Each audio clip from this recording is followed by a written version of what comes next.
Hi friends, welcome to try பண்ணலாம் வாங்க. நம்ம இன்றைக்கி என்ன ட்ரை பண்ண போகிறோன்னா பீட்ரூட் பொரியல் எப்படி செய்யலாம் அப்படிங்கிறத பார்க்க போகிறோம். வாங்க வீடியோக்குள்ளே போகலாம். அதுக்கு வந்து கடாயை எடுத்து ஒரு 2 ஸ்பூன் எண்ணெய் விட்டுருக்கோம். அதுலேருந்து 1 ஸ்பூன் வந்து கடுகு போட்டுக்கலாம்.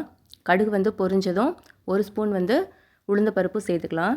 உளுந்த பருப்பு சேர்த்து நல்லா வறுத்துக்கலாம்.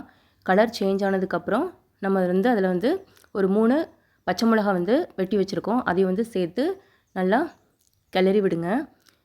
இப்போது அதில் கொஞ்சோண்டு கருவேப்பிலை வந்து சேர்த்துக்கலாம். கருவேப்பிலை ஆட் பண்ணிக்கோங்க. கருவேப்பிலை சேர்த்துட்டு அதையும் நல்லா வதக்கி விடுங்க. இப்போ வந்து ஒரு பெரிய வெங்காயத்தை வந்து எடுத்து பொடிசாக கட் பண்ணி வச்சுருக்கோம். அதையும் வந்து ஆட் பண்ணிக்கிறோம். ஆட் பண்ணிவிட்டு அதையும் சேர்த்து நல்லா வதக்குங்க. கலர் நல்லா கொஞ்சம் சேஞ்ச் ஆகணும். அது வரைக்கும் நல்லா வறுத்துக்கலாம். இப்போ பீட்ரூட்டை வந்து தோலை சீவி நல்லா துருவி வச்சுருக்குறோம். இப்போ அதை வந்து அதில் வந்து ஆட் பண்ணிக்கலாம்.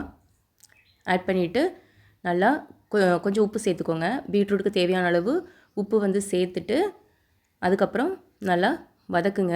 பீட்ரூட்டில் வந்து தண்ணி இருக்கும். ஸோ அந்த தண்ணியெல்லாம் நல்லா சுண்டி வரணும். அது வரைக்கும் நம்ம நல்லா வதக்கிக்கலாம். வதக்கினதுக்கப்புறம் பாருங்கள், நல்லா தண்ணியெல்லாம் நல்லா சுண்டி அந்த பீட்ரூட் நம்ம போட்ட அளவோட கொஞ்சம் கம்மியாயிருச்சு பாருங்கள். இந்த அளவுக்கு நல்லா சுண்டி வரணும்.